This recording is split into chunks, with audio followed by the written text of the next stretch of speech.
E aí, galera, hoje nós vamos falar sobre classificação periódica dos elementos ou tabela periódica.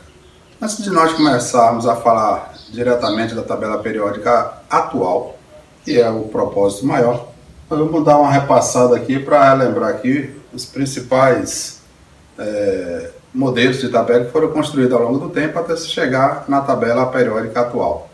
Então nós tivemos aí, por exemplo, as tríades de Dobereiner, onde Dobereiner organizou os elementos de 3 em 3, onde sempre o elemento do meio ele tinha a massa calculada, a massa sempre era média, ponderada entre o elemento que vinha antes e o elemento que vinha depois. Depois dessa tríade de Dobereiner, nós tivemos o parafuso de Tellure de Champ-Orthois, onde ele organizou os elementos em ordem crescente de massa atômica e um gráfico em espiral sobre um cilindro. Então, como você tinha os elementos organizados em um gráfico em espiral sobre o cilindro, por isso, como esse gráfico parecia um parafuso, como se fosse tipo um parafuso, então por isso chamado de parafuso de Tellure. Depois do parafuso de Tellure, nós tivemos o oitavo de Newlands, onde ele organizou os elementos em filas de 7 elementos, com ordem crescente ainda de massas atômicas, e o oitavo elemento tinha propriedade semelhante ao primeiro, então foi organizado como se fossem as notas musicais. A oitava nota, o oitavo elemento tinha a propriedade semelhante ao primeiro. Então, ele fez uma organização de elementos dessa forma, então, parecido como notas musicais. Então, depois de Newlands, nós tivemos a tabela de Mendeleev, onde Mendeleev já fez um trabalho mais consistente. Mendeleev, inclusive, previu a existência de elementos que iam ser descobertos depois, deixando, inclusive, em sua tabela, locais, lacunas, onde esses elementos vieram a ser colocados depois, Então ele já fez um estudo mais consistente, mas Mendeleev ainda fez seu estudo baseado na ordem crescente das massas atômicas. Depois de Mendeleev, aí veio Moseley.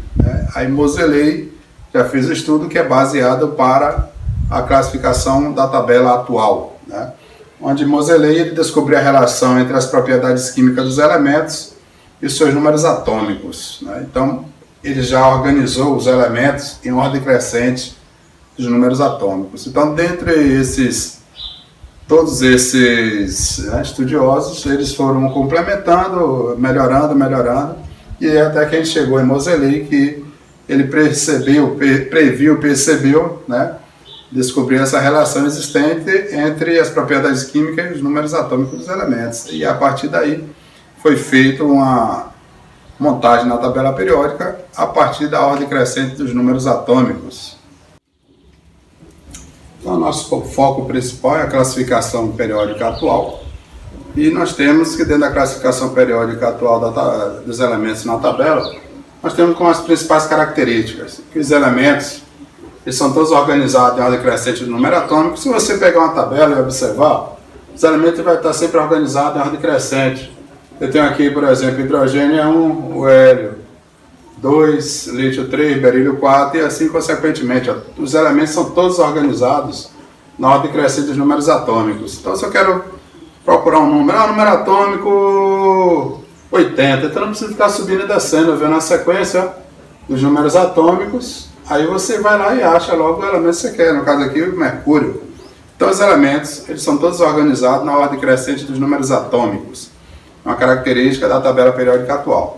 Outra característica é se você pegar uma tabela periódica e for observar, você vai perceber que os elementos eles são todos organizados em filas verticais, que são chamados de grupos ou famílias, as filas verticais, grupos ou famílias, e as filas horizontais, que são chamadas de período. Então, filas verticais, grupos ou famílias, e as filas horizontais são os períodos. Outra característica que você tem na tabela também, na tabela atual, é que elementos localizados na mesma família, elementos da mesma família apresentam propriedades químicas semelhantes. Tomar cuidado que é muito comum em questões o pessoal coloca lá elementos localizados no mesmo período apresenta características semelhantes. Não, quem tem características semelhantes são os elementos que estão localizados na mesma família. Como nós vimos ali que os elementos eles são organizados em filas verticais e horizontais, as filas verticais nós chamamos de grupos ou famílias. Vamos falar primeiro da questão dos grupos ou famílias. Então nós temos alguns tipos de famílias. Nós temos as famílias do tipo A, família B e também a família 0, que alguns autores colocam junto com a família do tipo A.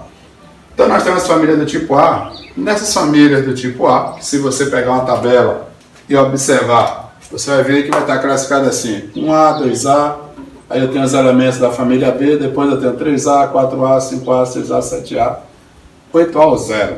Esses elementos do meio são os elementos da família B, nós vamos falar na sequência, mas os elementos da família A, eu tenho 1A, 2A, família B, 3A até 8A ou 0. E também a classificação também em grupos direto, que vai de 1 até 18. Então pode ser classificado no direto, de grupo 1 a 18, mas a classificação mais utilizada é essa classificação que divide em grupos A e B. Então eu tenho a primeira fila vertical, família A, 2A, depois eu tenho as famílias do tipo B, e aí volta 3A até 8A ou 0. Então nas famílias do tipo A nós temos como os pontos principais é que os elementos localizados na família do tipo A, cada família, o número da família vai indicar exatamente quantos elétrons aqueles elementos apresentam na última camada. Então se eu pego qualquer elemento da primeira família, família A, qualquer que seja o elemento, eu vou distribuir na última camada, vai ter apenas um elétron, que vai mudar a quantidade de camadas, mas a última camada de qualquer elemento da família A vai ter um elétron na última camada. Família 2A vai ter 2, família 3A vai ter 3 e assim consequentemente. E aí nós temos também que os elementos, além de dizer quantos elétrons tem na última camada, os elementos localizados na família, cada família do tipo A também recebe um nome característico, né? Então nós temos a família A, que é a primeira família da tabela periódica. Nós temos essa família chamada de metais alcalinos. Então a família A é chamada de família dos metais alcalinos. Ah, mas ali em cima da família A eu tenho o hidrogênio, que não é metal. Realmente, o hidrogênio ele é colocado ali, não tem característica de metais, nem dos ametais, nem dos semimetais. O elemento tem característica própria. Mas ele é colocado sobre os elementos da família A, porque como todos os elementos da família A tem apenas um elétron na última camada, e como o hidrogênio tem apenas uma única camada e com um elétron, então ele foi posicionado ali. Simplesmente por isso. Mas lembrar que o hidrogênio, apesar de estar sobre os metais alcalinos, ele não é metal. Está ali só por causa da questão eletrônica. E aí eu coloquei aqui, ó. Então, família A, metais alcalinos, apenas um elétron na camada de valência, que é a última camada. A família 2A, metais alcalinos terrosos. Então, tem 2 elétrons na última camada. Qualquer elemento que você pegue aqui, ó, da família 2A, ele vai distribuir e vai ficar com 2 elétrons na última camada. A família 3A, chamada de família do boro, 3 elétrons na última camada. 4A, família do carbono, ó, chamada de família do boro, porque boro é o primeiro elemento. A família 3A. Família do carbono, porque tem o carbono como primeiro elemento da família 4A. Família do nitrogênio, porque tem 5 elétrons na última camada, já que ele está na família 5A, e o nitrogênio é o primeiro elemento. A família 6A, chamada de família dos calcogênios. A família da família 6A vai ter 6 elétrons na última camada. A família 7A, família dos halogênios. E por ser da família 7A, vai apresentar 7 elétrons na última camada. E nós temos a última família da tabela periódica, que é chamada de gases nobres ou raros. Então, a família dos gases nobres ou raros, que tem o elétron na última camada, a exceção que é o hélio. Então, o hélio é o único gás nobre que não tem o elétron na última camada, tem apenas 2, mas ele só tem a primeira camada, que é a camada K. Como só comporta mesmo 2 elétrons, ele fica satisfeito, fica estável, porque só tem uma camada e está completa, que é a camada K com 2 elétrons. Então, as famílias A têm essas características de que o número da família indica quantos elétrons tem na última camada e que cada família recebe um nome característico, né? Então nós temos aí os grupos ou família do tipo A. Então, como estava falando, a família sempre vai indicar quantos elétrons tem na última camada. Eu vou ter um exemplo aqui, o sódio.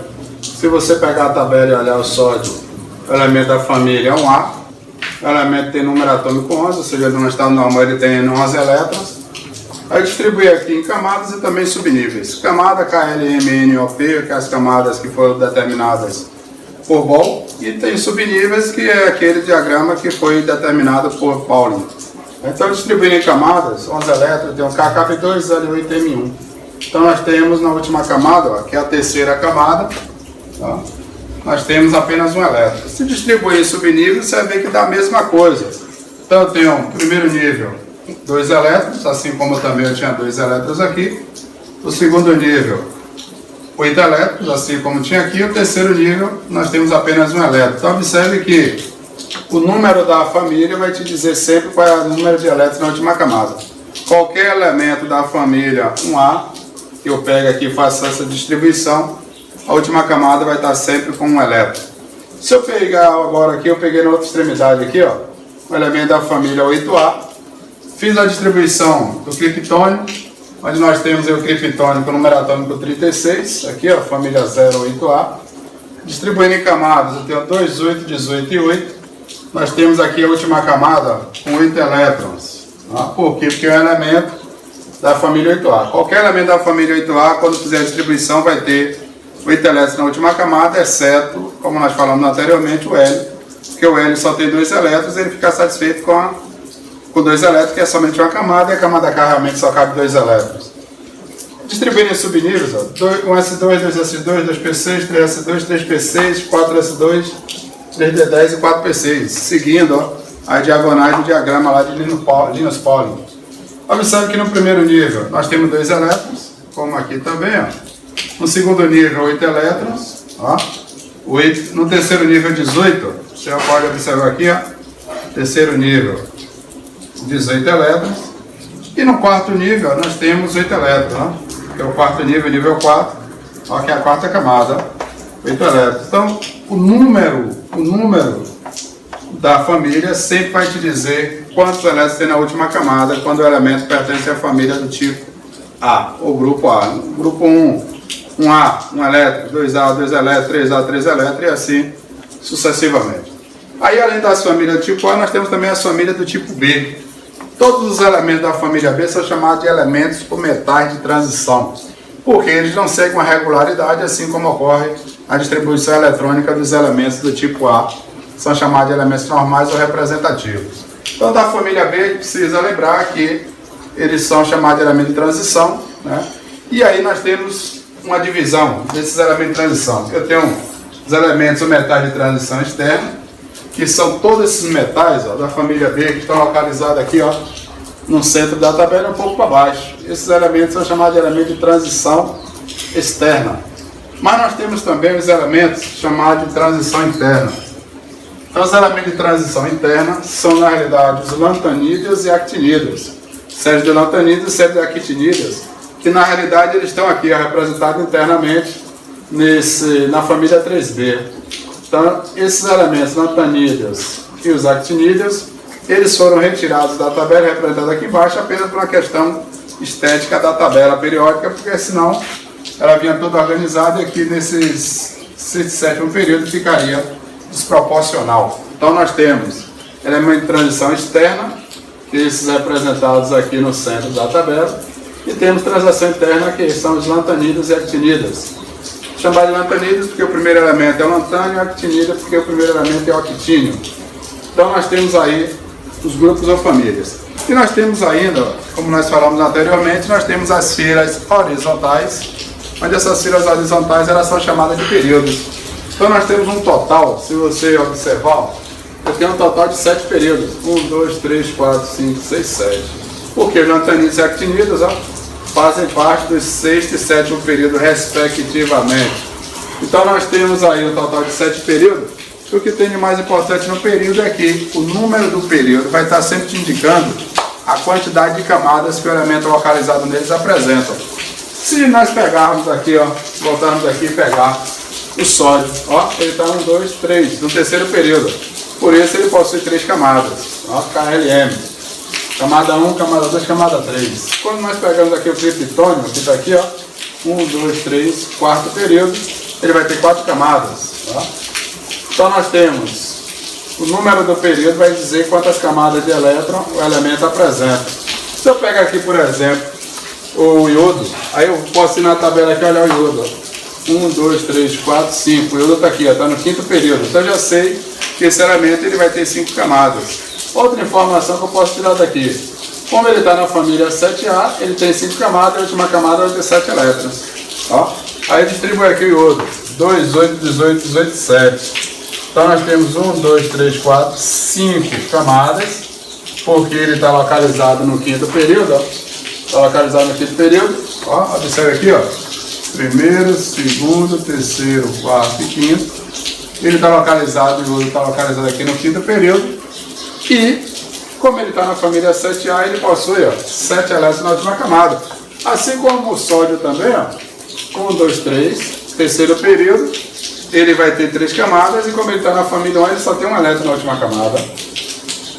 A mesma coisa do criptônio. O criptônio procurou aqui, ó, ele está no quarto período, e ele é da família 8A. Então ele vai ter 4 camadas, e a última camada vai ter 8 elétrons. Então essas distribuições, né, a gente pode fazer até diretamente. Então nós temos que as filas verticais, chamadas de grupo ou família, divididas em 2 grupos, grupo A e grupo B, porque o grupo 0 também, que é o grupo 8A, então a gente pode dividir grupo A e grupo B. Grupo A, os elementos normais e representativos, número da família indica o número de elétrons na última camada, cada família tem um nome característico. Família B, todos os elementos chamados de elementos ou metais de transição, né, porque não tem a regularidade nessa distribuição eletrônica nas camadas, e os metais de transição divididos em transição externa, que são esses localizados aqui no centro da tabela, da família B, e transição interna, que são eletronilhos e actinidos. Dos períodos, lembrar que o número do período vai indicar exatamente a quantidade de camadas que o elemento apresenta. Nós também podemos estar dividindo os elementos em classes, né? Então nós temos as classes de elementos existentes na tabela. Algumas tabelas trazem somente metal, ametal e gás nobre, e outras tabelas ainda trazem a divisão em metais. Esses todos estão aqui em azul são metais, ou seja, os metais representam a maior parte dos elementos existentes, algo em torno de 76%, isso é uma faixa, em torno de 76% dos elementos existentes são metais. Aí tem como principais características, são sólidos em temperatura ambiente. A única exceção que nós temos é o mercúrio, que é líquido em temperatura ambiente. Então o mercúrio é o único metal líquido em temperatura ambiente. Eles possuem altos pontos de fusão e ebulição, então os metais eles possuem essa característica, tem alto ponto de fusão e de ebulição. Os metais são bons condutores de calor e energia. Se você pegar um metal e colocar, segurar no fogo, você vai queimar a mão, porque ele conduz bem calor. Se colocar na tomada, você vai tomar choque, porque ele conduz bem energia. Então por isso os metais são bons condutores de calor e energia. Além disso, também os metais eles são dúcteis e são maleáveis. Ou seja, tem facilidade de formar fios e formar lâminas, né? Aí nós temos outra classe de elementos que a gente chama de não metais ou ametais. Ametais ou não metais, que nessa tabela aqui está representado aqui por esses elementos na cor amarela, né? Então nós temos os ametais. Eles têm características exatamente opostas dos metais. Eles possuem baixo ponto de fusão e ebulição quando comparado aos metais. Eles são maus condutores de calor e energia. E eles podem ser encontrados nos 3 estados físicos na temperatura ambiente. Eu tenho, por exemplo, o flúor, o oxigênio e o nitrogênio, que são gasosos.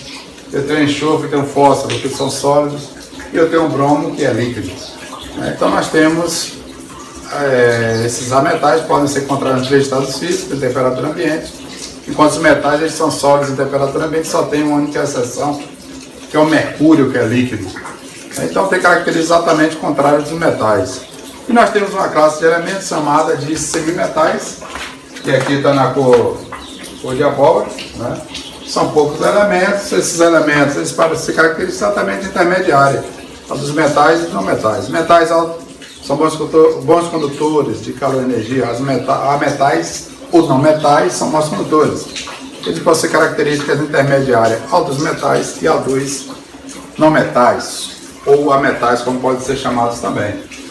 E nós temos outra classe de elementos, que são os gases nobres ou raros, propriamente são gasosos, e como uma principal característica dos gases nobres ou raros é que eles são os únicos elementos estáveis, que não há necessidade de reagir com outros elementos para se manter na natureza. Então essas são as classes de elementos existentes na tabela periódica: metais, ametais, semimetais, gases nobres, e nós temos o hidrogênio, que tem uma característica individualizada em relação aos demais elementos químicos da tabela.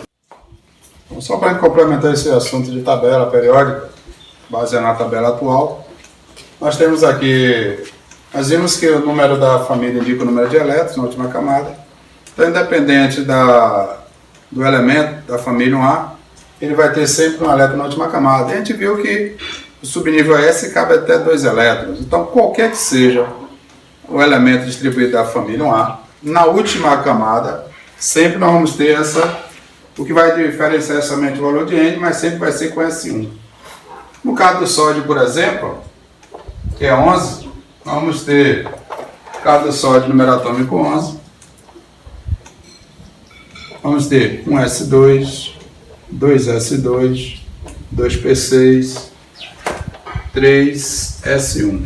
Se eu pego aqui o potássio, que é número atômico 19, o que vai diferenciar é 1S2, 2S2, 2P6, 3S2, 3P6 e 4S1.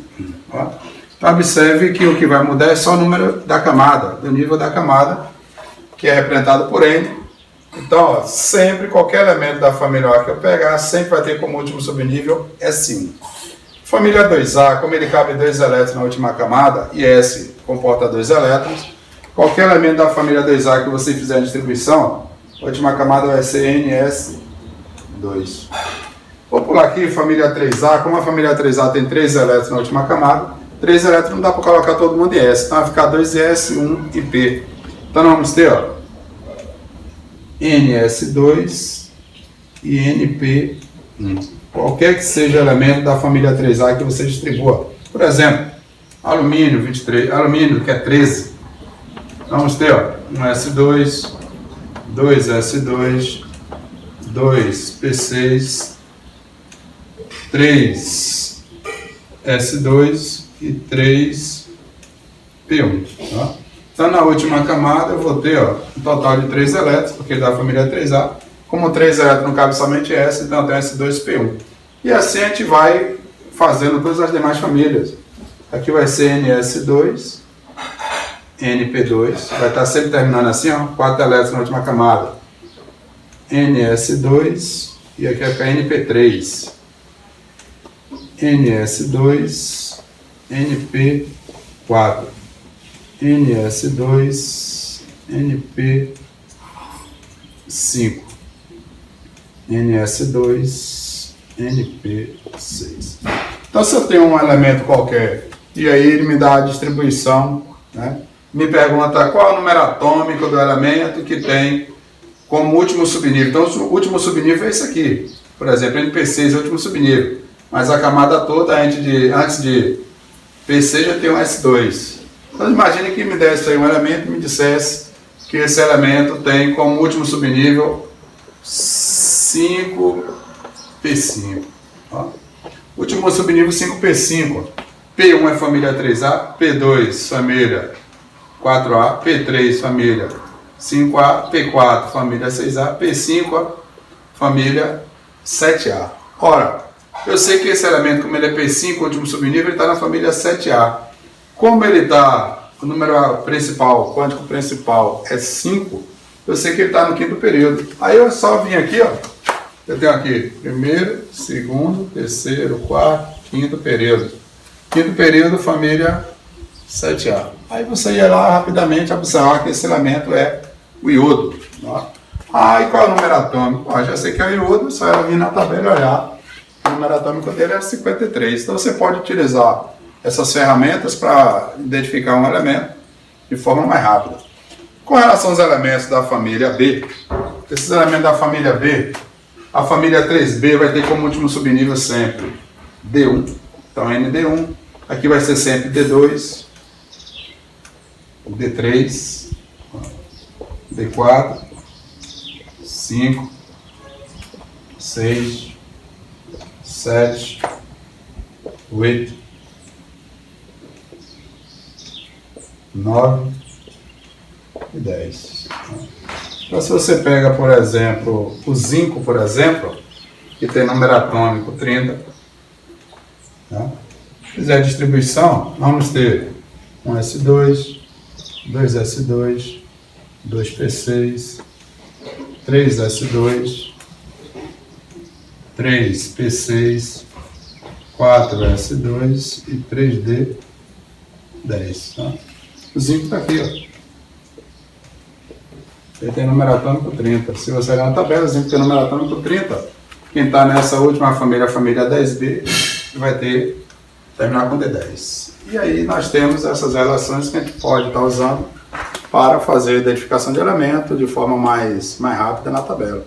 Então, imagine que ele diga que queira que você determine o conjunto dos números quânticos, né, do elemento que tem como último subnível, por exemplo, 4P3. Ou já vou aumentar, vou botar assim, 6P3, para ficar um número maior. A gente poderia utilizar para fazer, né, o conjunto dos 4 números quânticos, né?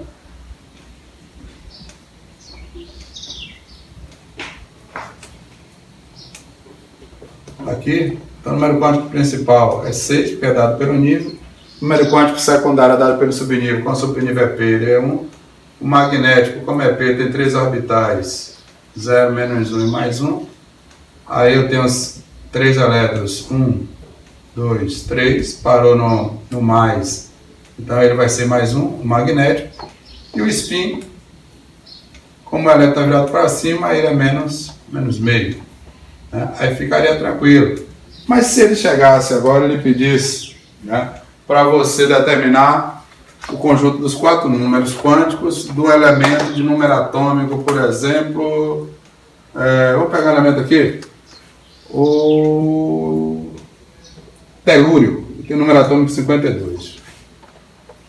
Aí pedisse para a gente determinar o conjunto dos 4 números atômicos do telúrio, que tem número atômico 52, e ele quer o conjunto de números quânticos do elétron de diferenciação, do elétron mais energético.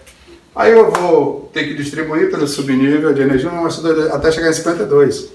Mas a gente pode fazer de uma forma mais simples. Eu vim na tabela, olhei o telúrio está na família 6A e está no qual período? Aí eu venho aqui, ó, quinto período, família 6A. Se ele é do quinto período, família 6A, então o último subnível vai ser 5. Se ele é da família 6A, P4. 5P4, porque antes de P eu vou ter S2, vai ficar S2P4, que é a última camada. 5S2, 5P4. Mas e se eu quero fazer, eu não preciso fazer aquela distribuição toda para chegar a isso aqui, que esse é o último subnível. Aí nós teríamos N vai ser igual a 5, L do mesmo jeito vai ser 1, já que o subnível é P.